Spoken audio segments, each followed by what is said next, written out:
نبی کریم صلی اللہ علیہ وسلم نے ارشاد فرمایا، جس نے رمضان کے مہینے کے سارے روزے رکھے اللہ کو راضی کرنے کے لیے، تو اللہ تعالیٰ اس کے تمام گناہوں کو معاف فرما دیتے ہیں۔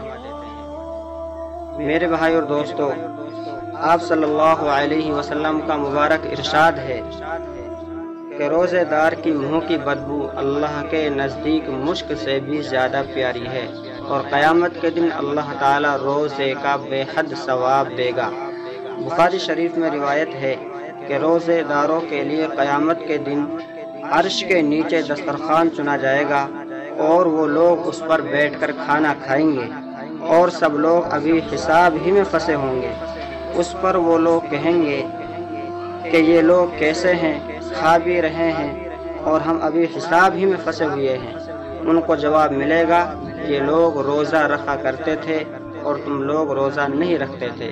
تو میری تمام بھائیوں سے درخواست ہے کہ ابھی ہمارے سامنے 5 روزے گزرے ہیں۔